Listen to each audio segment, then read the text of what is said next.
Raw's opening was very distorted, very wonky. Hopefully, the Wyatt Six, as they are dubbed, debut tonight because this is when the timer comes off. And we also got a recap of this past Saturday's Clash at the Castle. This is Monday Night Raw. I'm your host, Unknown Emperor, and I'm here bringing you this week's review. Who better than me to do it for you? Who better than me?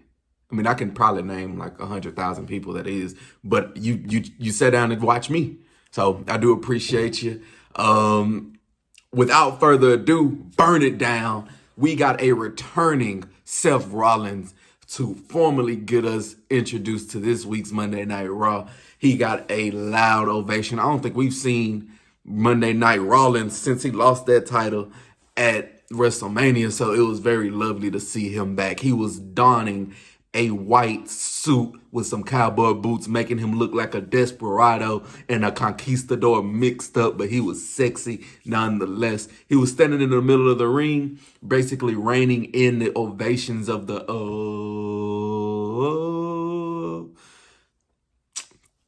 that Seth Rollins. Burn it down, Seth Rollins, blah, blah, blah, blah. He welcomed everybody back to Monday Night Rollins. He tells us how he plans on basically coming back, getting his stuff back because he's missed us, we loved him, and that he was going to win the Money in the Bank. But then he was interrupted by El Capitan, El Champione, Mr. Senor Damian Priest. But Damian Priest didn't come down to rain on his parade. He actually came down with a whole bunch of congratulatory, I missed you. Welcome to have you back. You are an amazing champion. But this is no longer Monday Night Rollins. This is where everybody stands to acknowledge El Capitan, Damian Priest. Then he did the unthinkable, not talking about Alicia Keys. He basically said that he had to beat Seth Rollins to prove to himself because he's tired of Seth Rollins thinking that he's better. And then he challenged Seth Rollins to a championship match at Money in the Bank, which any smart because Seth Rollins was going to probably join the Money in the Bank. But if the champion issues a challenge to me, then I'm going to take it, which he did. So he accepted the challenge, and then it ended there. He walked off. So first things first, he gets that Money in the Bank. He gets that Money in the Bank championship match first night back. It wasn't one of those what they call it, Geets title shot where he just go out there and say he's gonna get the title. No, the champion came out there and was like, in order for me to solidify myself as a champion, I have to beat you. I'm ready. I'm ready for it. Raw is starting off pretty good. Next, we saw Chad Gable in the back with Adam Pearce basically telling him how he wants to get back on track, how he deserves an Intercontinental Championship match. But Adam Pearce kindly declined him and was like, hey, you got to get to the back of the line. But I will give you an opportunity to get back on track tonight when you face this next young man that you're going to go against. And Chad Gable was like, yeah, I got it. He went to the ring. He wanted to get back on track. Side note, he didn't get back on track. Next thing we heard is Braun Strowman came out. He was Chad Gable's next challenger. They had a one-on-one match. Chad Gable was starting off pretty dumb. The first move he tried to do was hit a German suplex on Braun Strowman. And if you play wrestling games, he did not either get his health down low enough, and it's one of those weight detection things to where Braun is just a little bit too big for you to lift, and he just swatted Chad Gable away from him. While Chad Gable was getting worked over, he was still finding opportunities to tell the Alpha Academy that they suck. Braun Strowman made Chad Gable get out of the ring. Braun Strowman started to do his freight train where he ran across the ring. He ran around the ring. Akira Akira Tozawa was just wrong place, wrong time. Chad Gable hid behind Akira. Akira got tossed into Gable. Braun Strowman picked this man up and threw him into Gable. Gable got back into the ring. He got hit with the running power slam. 1, 2, 3. Braun Strowman wins, and he walks off. Chad Gable, obviously upset, begins to berate the Alpha Academy again. He took Maxine's crutch and tossed it on the outside. And when Otis was helping her out, he slapped Akira, which worked up Otis because Otis like, hey, you can hit me, but you can't hit my family. He shoved Gable to the ground and he made his exit. This is the beginning. This isn't the end we see. This isn't the end that we see of Chad Gable, but this is the beginning of the end of the Alpha Academy, and I love it. And I love it. We then got a qualifier match next between Io Sky, Kiana James, and Zelina Vega. Last week and of the coming weeks, Io Sky has been telling us that Damage Control needs to get more aggressive. Damage Control needs to do more. And she led by example. She came out firing on all cylinders on this match. She was hitting dives. She was starting off pretty aggressive. She was then able to hit double knees, hit a running knee on Zelina Vega. She worked in a moonsault to the outside on Kiana James. But at this point, Zelina Vega was able to get a little bit of her health back, and she hit a meteor to the outside on Io Sky. Picture perfect. It was very, very nice to watch. We came back from break to Kiana James getting hit with a superplex by Zelina Vega and Io Sky, but they couldn't get counted because it couldn't be. We only needed one winner on this triple threat match because only one person can go on to Money in the Bank. Io Sky then reversed the code red into this devastating backbreaker onto Zelina Vega. But all this did was work up Zelina. This was her time to basically get the run of the triple threat match. She hit a big boot on the Sky. She then sent Kiana James flying. And then Io Sky was able to hit a crossbody to basically take momentum back. But whenever she went up for the moonsault, Zelina Vega hit her with a 619. And then she hit a cold red. She got the kick, but it was broken up at 2. Zelina Vega was starting to get the momentum, but Liv Morgan had made her presence felt on the outside, which obviously distracted Zelina Vega. She got knocked down by Kiana James. Kiana James got hit with a meteor. She got hit with the over the moonsault. 1, 2, 3. Io Sky is heading to Money in the Bank. I don't think she's going to win it again. She's not going to be a back-to-back winner, but she does go to Money in the Bank and gets to basically fight for her crown because she won it last year. I don't know what else to say about it. I enjoyed it, but I guess if I had a ranking system, I'd give it two stars.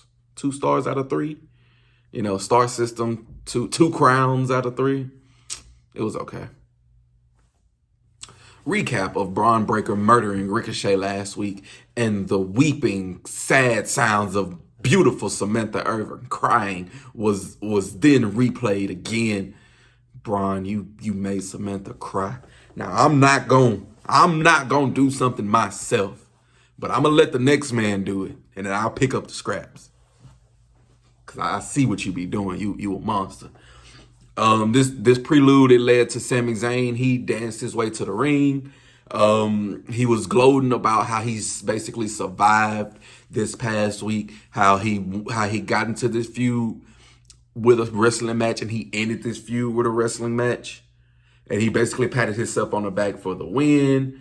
And he said he was a fighting champion. He'll take on any and everybody, which we got the pleasant surprise to me of Braun Breaker coming out to the ring.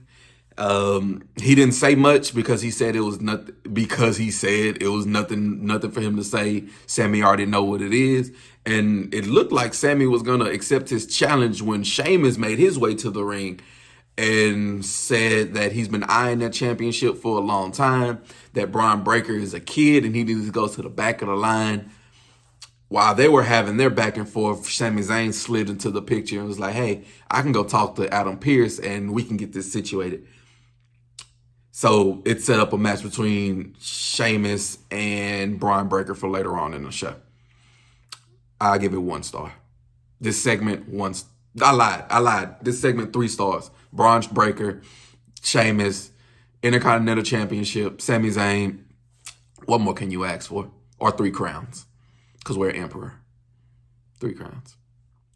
Dragon Lee chose tonight to again attempt to get revenge back on Carlito for all the damage that Carlito has caused to Dragon Lee and his pride over the past couple of months. But he didn't get started on that pretty early because Carlito was winning off of the back, basically getting control of the match early, ramming Lee into the barricade, tossing him around. But Carlito got a little bit too cocky, and Dragon Lee hit this amazing spot to where he jumped over the ropes and caught Carlito between his legs, no diddy, and hit this amazing Hurricane Rana to where Carlito ended up on his back on the outside floor. Then Lee was running wild until Carlito hit him with a neck breaker, which worked to these two getting up on the top rope. He knocked Carlito down and hit that spot where he stomps on his opponent's chest. And then he hit this sit-out powerbomb for the 1-2 kick out. It was at this juncture that Liv Morgan had came out to Dominic, and Zelina came out to attack Liv because obviously this early in the night Liv had cost her match. So she was attacking Liv, and everybody got a little distracted, which distracted the referee, distracted Dragon Lee. So Dragon Lee didn't see JD Madonna knock him off of the turnbuckle. Carlito hit the backstabber. 1, 2, 3. Bad guys win again. Dragon Lee does not get revenge. And I'm tired of the LWO. Tired of them. They just need a new feud. Shut them down. Bring them back. You know. They didn't show the recap about how Punk was even in position to be the referee for Clash at the Castle. If you didn't see it on Twitter, they showed it here, which prompted Drew, which is the next segment. He came out to the ring and he said he was tired of it and that he quit. He said he quit and then he walked away. And then later on in the night, they told us how he deleted everything off his social media. He's deactivated his social media account. He's deactivated everything and he's gone cold turkey. Next, Carter and Chance, Caden Carter, Katana Chance. Yeah, Caden Carter, Katana Chance. They then beat Damage Control. They beat Damage Control after Dakota Kai couldn't stay focused in the match. Lyra Valkyria had came out to ringside to support Caden, Carter and Chance. This obviously distracted Dakota Kai long enough. Kairi Sane got knocked out of the ring, and whenever Dakota Kai got her attention back on the match, it was a little bit too late. They hit that, Carter and Chance then hit that after party finisher where Chance does a 450 splash. And 1, 2, 3, your good guys win. Damage Control takes another L, which cannot be good for their morale and EO Sky. But, you know, one crown, 1 star is how I would rate it. It was just a here today, gone tomorrow segment. And it wasn't really nothing much to it. Big man slapping man meat was next. You already know it was Braun Breaker taking on Sheamus. These two was locking up often early. They was locking up early and often. They also had this nasty little spill to the outside, but this wasn't the first one. This wasn't the only one in the match. They had a nasty little spill to the outside. And then the spill to the outside helped Braun Breaker get into control. He was raining down rights. He was raining down lefts. He was going for this nasty clothesline. But Sheamus was trying to paralyze this man because he was trying to break his back. Like, break his back. Obviously, he hit a backbreaker on my man. I'm sorry, I had to I had to say it like that. These men traded jumping off the apron. First, it was Sheamus. He jumped off the apron and hit this nice clothesline. But Braun Breaker basically said, anything you can do, I can do better. He jumped from the apron and he hit this nasty clothesline to Sheamus. But Sheamus went toppling over the announcer's table. So these two was really hitting hard and hitting heavy. Back from break, these two was working up the turnbuckle. Unfortunately, they slipped. But this was like the second time that they've fallen. The first one looked a little bit more on purpose. This one looked a little bit more botchy. But Sheamus was able to hit the white noise. Braun Breaker kicked out at 2. Sheamus tossed Braun Breaker into the corner. Braun burst out of that corner with a nasty clothesline. He was getting real nice and good. He was going for the spear, but he didn't get the spear. He got hit with a brogue knee. It wasn't a brogue kick. It was a brogue knee, which knocked him out. Sheamus hit that 10 beats, like boom, started beating on my man's chest.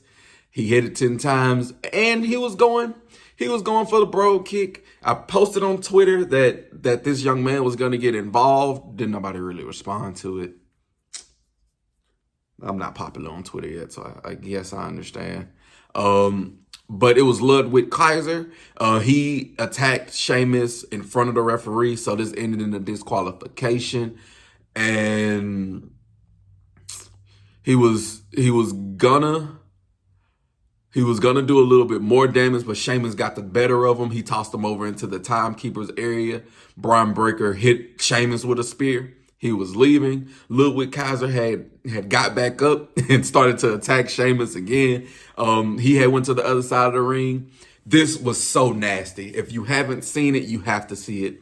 So Ludwig was on one side of the ring while Sheamus was on the other end, prompted up because he was finna go kick his knee out and take him out like he did Giovanni, like he did the New Day. He started running. Braun Breaker was on the same side as Ludwig. Ludwig got the head start. He was running. Braun Breaker started running after and went on the other side of the ring. Braun Breaker met Ludwig and boom, broke him in half with a spear. So Braun Breaker is just running wild, and then he stood face to face with Sami Zayn, and they had to be pulled apart. So basically what I'm getting from this is either a fatal 4-way match with Ludwig taking on Sheamus, taking on Sami Zayn, taking on Braun Breaker for that Intercontinental Championship. That's kind of the only place I see it going. It can branch off in many different ways, but that's why I see it. Another 3 crowns, another 3 stars for Braun Breaker and the crew. Yes, they get rated twice. Yes, they get 3 stars, three crowns, and yep. I loved it. Next, we went backstage, and it was here where Damian Priest walked in on Dirty Dom trying to strip Liv Morgan, trying to strip her naked. What actually happened was Liv Morgan took Dom's vest, and she said for him to get it back, he had to take it off. So he was slowly taking it off because he was a little flustered of trying to take it off. But then Damian Priest came in at the wrong time. Damian Priest scolded both of them. You gotta love it. You gotta love it. Main event time. Jey Uso, Finn Balor, Rey Mysterio. You gotta love it. They got us started nice and properly in our main event. Finn Balor was letting the 2 baby faces duke it out early in the ring while he kind of got his taunts up. But then he came in wreaking havoc. Jey and Finn was trading blows in the middle of the ring until Jey started to get the better of this exchange, and he hit a super of the super kicks, which prompted Rey Mysterio to get back involved in the match. He hit a nice senton for the near fall. It was something about people getting a little bit too cocky tonight, getting a little bit too confident when Rey Mysterio went for a 619 and Rey Mysterio got clotheslined out of his shoes. He went for the 619 a little bit too early, and he got countered by a clothesline by Finn Balor. Jey Uso hit an enziguri on Finn Balor. Finn Balor hit a Pele kick on Jey Uso, which left all three men laying in the middle of the ring. Obviously, they were tired because up until this point, they have been doing so much work to get where we are now. Rey Mysterio basically built up a stock of finishers because it was at this point in the match where he hit a 619 on Finn Balor's stomach. He hit a 619 on Finn Balor. He hit a 619 on Jey Uso. And then he hit a 619 on Jey and on Finn Balor. Dirty Dom came out to stop his dad from getting the victory, which caused the rest of Judgment Day to get involved. They tossed Rey into the steel steps. Braun Strowman came out because he has Rey Mysterio back, or more or less he has problem with the Judgment Day. He ran the Judgment Day off.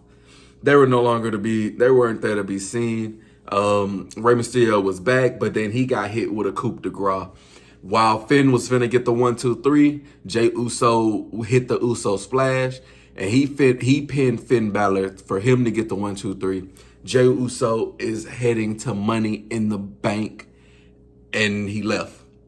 But it was still time. We weren't able to see the Wyatt 6 when all the lights kind of dimmed down, like when Bray Wyatt was finna come in, all the lights dropped. We got the fireflies. We got some weird music. And then we got the camera slowly panning through the back where we went through Gorilla. We went through... No, first it was a lantern and Nikki Cross crawled to it, which I'm assuming she's Sister Abigail. Nikki Cross, Eric Rowan, Gacy, Joe Gacy, Uncle Howdy, who is Bo Dallas, and Dexter Lumis. Oh my goodness. It was so much smoke back there. It was smoky and it was so many dead bodies. We saw a dead Chad Gable back there. He was leaking out. They got him out of there. It looked like Gunther. Gunther was out there. Like they laid Gunther out too. So it was so many bodies in the back that was laid out by these 5 people. And slowly we finally got Uncle Hattie. He came, he walked out with the rest of his family and said, "We're here." Everything cut out. Then the girl came on, she screamed. I jumped out of my fucking seat because I got scared as shit. Monday Night Raw goes off air with the Wyatt 6, which we only saw 5 members, but the Wyatt 6 debuted. And I'm thinking that the 6th member is going to debut later on, and it's going to be Alexa Bliss. I could be wrong. I'm just getting into this wrestling, review stage to where everybody's doing it. So I could be wrong, but I enjoyed this. This seemed like to be one of the best Raws in quite some time. I enjoyed every second of it, but you let me know what you thought about it down in the comments down below. I am Unknown Emperor. Don't forget to like, share, and subscribe, and tune in for more videos. I do appreciate you so much. You have a blessed day, a blessed night, a blessed week. See you when I see you.